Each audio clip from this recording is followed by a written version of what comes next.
संस्थान के शिक्षक वृंद, उपस्थित छात्र एवं छात्राओं, आपका बोर्ड एग्जाम कुछ ही दिनों के बाद शुरू होने वाला है। उसके लिए आपको अग्रिम बधाई हो। बहुत सारी शुभकामनाएं हैं इस कोचिंग परिवार की तरफ से आप लोगों को कि आप अपने जीवन में सफल हो सकें। और अभी लास्ट मौका है, अब लास्ट चरण चल रहा है। कुछ शायद ये अंतिम सप्ताह जो है वो आप प्रवेश करने वाला है। इस सप्ताह के बाद जो है अब जो है रविवार आपका लास्ट है। आने वाला जो रविवार है वो आपका लास्ट होगा। उसके बाद आप बोर्ड एग्जाम में प्रवेश कर जाइएगा। एक तो अक्सर अभी के बच्चों का भी तत्काल समस्या ये है कि सर अभी क्या पढ़ें, तो ज़्यादा समय किसको दें। जो आर्ट्स वाले हैं उनका भी रूटीन अलग है, साइंस वाले का रूटीन अलग है। जो पहला दिन एग्जाम, इस बात को जो है पहला दिन जो एग्जाम उसको थोड़ा सा ज़्यादा उस पर ध्यान देना है। कारण क्या है कि अभी टाइम जो है स्लॉग ओवर वाला है, यानी क्रिकेट का यदि कोई गेम जानता है तो उसमें अंतिम के कुछ ओवर होते हैं। पता चलता है उस अंतिम के ओवर में जो बेहतरीन खेल लेता है जीत उसकी हो जाती है, या किसी भी गेम में। तो ये आपका अंतिम ओवर, स्लॉग ओवर चल रहा है। अब है कि पहला विषय पे क्यों बोले हमने कि पहला विषय जिसको थोड़ा सा ज़्यादा जो है उसको ध्यान देते हुए लेके चलना है। अभी थोड़ा सा ज़्यादा, इसे तो आपके लिए सब इम्पोर्टेंट है। मैं इस बात को इसलिए कहता हूँ, कारण क्या, यदि आपका पहला एग्जाम बेहतरीन हो जाता है, पहला बॉल पे यदि बैट्समैन छक्का मार देता है, उसका हौसला जो है बुलंद रहता है दूसरे बल्लेबाज के अपेक्षा जिसने पहले बॉल पे मार दिया। इसलिए जो पहला विषय जो आपका है, आर्ट्स वाले के लिए जो पहला हो, साइंस वाले के लिए जो पहला विषय पे थोड़ा सा ज़्यादा जो है ध्यान देना।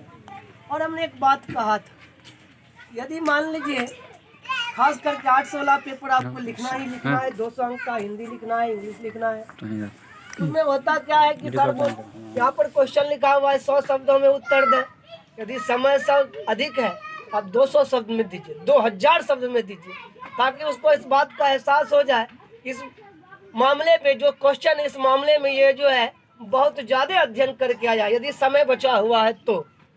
वैसे तो प्रयास कीजिए आप अपने समय के अंदर ही जो है। और हमने बार बार रिवाइज इस बात को भी किया था कि आप जो है टाइमिंग एडजस्टमेंट देख लीजिए। अभी ही एग्ज़ाम दे के तो 3-4 को एग्ज़ाम दीजिए, आपको एडजस्टमेंट हो जाएगा कि जो नियत समय उस दौरान आपका एग्ज़ाम पूरा हो पाता है या नहीं। साइंस वाले को यह बात बताए, आर्ट्स वाले को यह बात नहीं बता सके। तो देखिए आप एक मॉडल पेपर जो है कोई पब्लिकेशन का ले लीजिए, अन्यथा एक सेट कोई जो आपका अच्छा है उसको फोटो कॉपी करवा दो, 4-5 रुपया लगेगा। और आज शाम को ही जाके देखिए, घड़ी देख के बैठना शुरू कीजिए और देखिए कितना समय और समय के अंतराल में हो रहा है कि नहीं हो रहा है। ठीक है, तो उसको समय अंतराल में थोड़ा सा वहाँ फास्ट करना है और ज़्यादा स्लो करना, ये आपको आइडिया लग जाएगा। एक बार प्रयास कीजिए, अपने से देखिए जो नियम है इस बार का, उस हिसाब से हमको कितना समय लग जाएगा। ये तो बात रही बोर्ड एग्जाम। जब आप देखते हैं बहुत सारे बच्चों को देखते हैं कि जब वह सेंटर पे जाता है तो कुछ अपना छाप छोड़ने का प्रयास करता है। वह करता क्या है कि हरकत जो है वह दूसरे विद्यार्थियों ऐसा हरकत नहीं कर पाता है। बहुत बच्चा उसका मेंटलिटी हो जाता है कि कल तो इसको पहचानते नहीं, तो गार्ड बन गया, ये तो प्राइमरी का है, ये तो मिडिल का है, हम तो कॉलेज की स्टूडेंट। उसके साथ कभी कभी देखते हैं बच्चों को मिसबिहेव करने लगता है। वो सबसे बड़ा आपका नुकसानदेह है, क्योंकि वह आपके लिए वह जज बन के बैठा है उस रूम में, उससे बड़ा जज कोई नहीं। इसलिए उससे जो है आप हमेशा नम्रता के साथ बात कीजिए, क्योंकि कारण क्या है कि 5 दिन तक आपके भाग्य का फैसला उसी के हाथ है। इसलिए उससे जो हमेशा नम्रता से बात करना, पोलाइटनेस दिखाना है, ताकि आपको जो है उसकी कृपा दृष्टि बनी रहती है। होता है कभी कभी कोई बच्चा जो है बहुत ज़्यादा आज्ञाकारी होता है, तो उसकी गलतियों को भी हम लोग 1-2 को नज़रअंदाज कर देते हैं। वही बात है, आप वहाँ पे जाके आज्ञाकारी बनिए, उस टीचर, वो भी टीचर ही है, कोई आज्ञाकारी बनिए, उनका रिस्पेक्ट कीजिए और हो सके तो जरूर निश्चित रूप से जाने समय और आने से प्रणाम जरूर कर लीजिए। कारण क्या है कि आपका लाइफ का जो है वह वहाँ पर जज बन के बैठा हुआ है, और इससे आपका जो है संस्कार भी दिखाई पड़ेगा कि आप किस परिवार से, कैसे इंस्टीट्यूट से बिलोंग्स करते हुए आए। अब तो ये बात रही इंटरमीडिएट एग्जाम की। ये आपका लास्ट एकेडमिक सेशन है। डेली डेली पढ़ने वाला सिस्टम अब लगभग धीरे धीरे आपके जीवन में खत्म हो जाएगा। 4 घंटे 5 घंटे रोज पढ़ना पड़ता है, रोज जाना पड़ता है, एक्स्ट्रा क्लासेस बार करना पड़ा। बहुत ज़्यादा पेंडेमिक सिचुएशन हुआ, पूरे देश में हुआ, सभी बच्चों के साथ भी पढ़ाई बहुत ज़्यादा डिस्टर्ब। फिर भी हम लोग के अथक प्रयास और आपके अथक परिश्रम से कोर्स जो है लगभग पूरा हो गया। 100% तो नहीं कहा जा सकता, लेकिन जहाँ तक संभव है और इंस्टीट्यूट की अपेक्षा हम लोगों ने बहुत ज़्यादा प्रयास करते हुए 2 घंटे 3 घंटे एक्स्ट्रा क्लासेस करते हुए आपको पुराया। और हम इस बात को कहते हैं कि सवाल आप एक कम ही लिखिए, लेकिन साफ साफ जरूर लिखना। 10 क्वेश्चन लिखने का है, समय नहीं मिले 9 लिखिए, लेकिन 10 को गलती जो है एकदम हड़बड़ा के नहीं लिखना। ये हमेशा हम बात को कर, जितने सवाल लिखिए एकदम स्पष्ट रूप से लिखना है। और बहुतों को लगता है, पहले तो टारगेट बना लीजिए, इस बार का सिलेबस अलग है, 20 में 10 बनाना है, 6 को 3 को बनाना है। ऑब्जेक्टिव का खैर आपको बहुत ज़्यादा अच्छा सिचुएशन हो गया है, फिजिक्स और केमिस्ट्री और बायो में 70 में 35 बनना है, और जो 100 विषय का है मैथ उसमें 100 में 50, 100 का हिंदी 100 में 50, ये 2 पैटर्न है। तो ऑब्जेक्टिव के लिए ज़्यादा आप बड़ी नहीं रही है। मैन है कि हम बोलते हैं सब्जेक्टिव जिसका जितना ज़्यादा बेटर होगा उतना ज़्यादा उसका रिजल्ट बेटर होगा, क्योंकि ऑब्जेक्टिव जो है 70 में 35 बनना है, और लगभग इस साल का सिचुएशन ये है कि मेन क्वेश्चन ही आएगा। तो लगभग जो है, और बहुत विद्यार्थी करता क्या है कि क्वेश्चन में टिक करते जाता है कि बाद में रंग लेंगे या कन्फ्यूजन होगा। नहीं, आप 35 हमको नहीं चाहिए, 34 ही नंबर लाइए, लेकिन वैसा गलती कभी मत कीजिएगा कि रंग के एक बार पहले टिक मार के रखेंगे, फिर लास्ट टाइम में घंटी बजेगा 2 रंग आएंगे। ऐसा गलती कभी नहीं करना। यदि आपका छूट गया तो टोटलन छूट जाएगा। ऐसे तो गलती हुआ तो कितना होगा, 35 में होगा तो 1 गलती, खूब ज़्यादा होगा 2 गलती, इससे ज़्यादा गलती किसी का नहीं हो। बच्चा कैसा भी हो, कमजोर है कि ज़्यादा स्ट्रांग हो, इस बार का जैसा सिचुएशन है 70 में कोई 35 बनना है। अब यहाँ पे 35 बनाते हैं, 22-23 रेशियो आता है, फिर और दूसरा 35 आया तो उसमें आप नहीं बना सकते 12-13। तो इसलिए जो है ऑब्जेक्टिव के लिए टेंशन नहीं लेना। सब्जेक्टिव को जितना ज़्यादा सुंदर ढंग से लिख सकते हैं, चाहे कम ही लिखना क्यों ना पड़े, हमेशा ध्यान रखिए बहुत अच्छे सुंदर लिखावट में आप जितना पॉसिबल लिख। अब आज तो चेंज होगा नहीं लिखावट, तो जितना आपका जैसा हैंड राइटिंग बैठता है उसी में आप जो है साफ साफ लिखने का प्रयास करें। और मेरे विद्यार्थी करता है कि आपको गलती लिखा गया उसी को आप गीज रहे हैं, अरे काट के लिख दीजिए, सिंपल सा उपाय।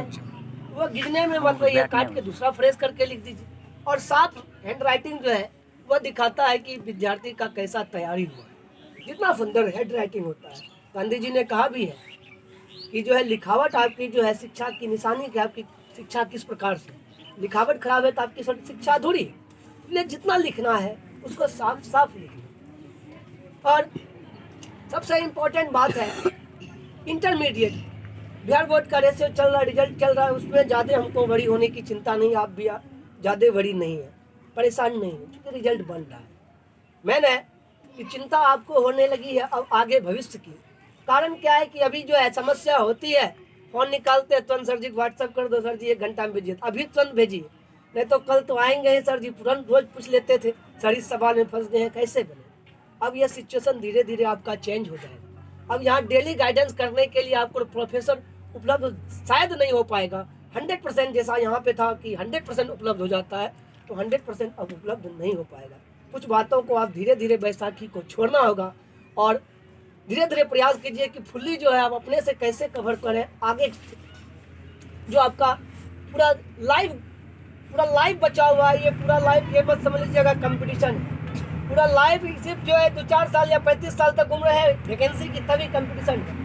35 साल के बाद भी आपके लाइफ में सब दिन एक एक दिन कंपटीशन होगा। इसलिए हमेशा इस बात के लिए तैयार रखिए, लाइफ जो एक कंपटीशन है, आप अपने दिमाग को स्थिर रख के जो है उस कंपटीशन को फेस करने का प्रयास कीजिए। और कहता है सर सरकारी नौकरी के लिए तो उसके बाद प्रयास करेंगे। तो समस्या ये है कि सर देख रहे हैं कि सिचुएशन बहुत ही खराब, भयावह से भयावह होते जा रही है, नौकरी की समस्या है, और बच्चा जो है बहुत ज़्यादा तेज या बहुत ज़्यादा घुसखोर से मतलब नहीं रहता। एक बात का हमेशा ध्यान रखिए, पहला तो आप अपने लक्ष्य के प्रति जागरूक रहिए, और नंबर दूसरा और सबसे इम्पोर्टेंट बात, हमने कहानी कही थी कछुआ और खरगोश की, आज भी कछुआ ही जीतेगा। आज से 100 साल के वर्ष के बाद भी रेस होगा तो कछुआ ही जीतेगा। मेरा कहने का ये मतलब है कि जिसके जीवन में निरंतरता आ गई, बार बार रिपीट करते हैं, एक चीज चाहिए आपको लाइफ में सफल बनाने के लिए, वो है निरंतरता, कंटिन्यूटी। आप कंटिन्यू रह गए अपने जीवन के प्रति, तो आप निश्चित रूप से सफल होइएगा, ऐसा मेरा पूर्ण विश्वास है। एक बात का हमेशा ध्यान पर, कंटिन्यूटी, जो काम कर रहे हैं कंटिन्यू करेंगे, डेली करेंगे, आज नहीं कल करेंगे, कल 2 घंटा ज़्यादा कर लें, कल 3 घंटा ज़्यादा, आज नहीं।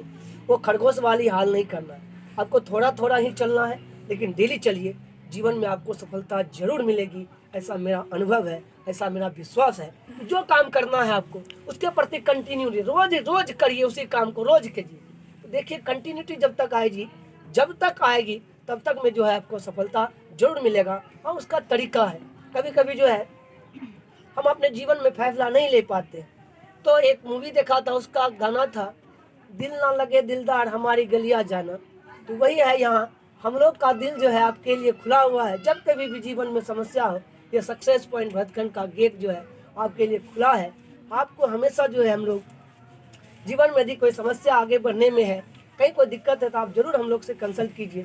निश्चित रूप से जो है हम आप लोगों को समय समय पे जो है, क्योंकि ज़्यादा जो है एक्सपीरियंस हम लोग को, चाहे जीवन में असफलता से ही क्यों ना आया हो, किसी चीज़ को देख के ही क्यों ना आया हो, निश्चित रूप से आप लोग से ज़्यादा एक्सपीरियंस है। इसलिए कभी लगे कि क्या करना है, या कभी लगे असमंजस की स्थिति है, अब आगे क्या बढ़ना है, रास्ते मेरे लिए बंद हो जाते। देखिए रास्ते बंद नहीं होते, एक रास्ता बंद होता है, भगवान 2 रास्ते खोल देता है।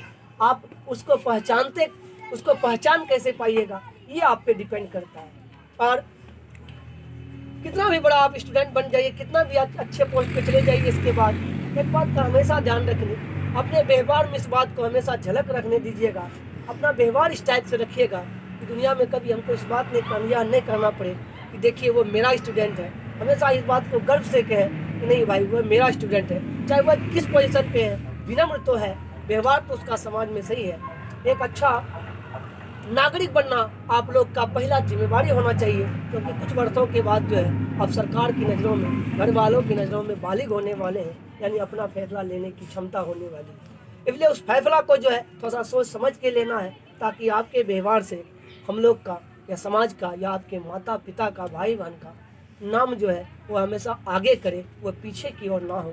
इन्हीं शुभकामनाओं के साथ हम लोग आपके उज्जवल भविष्य की कामना करते हैं। धन्यवाद।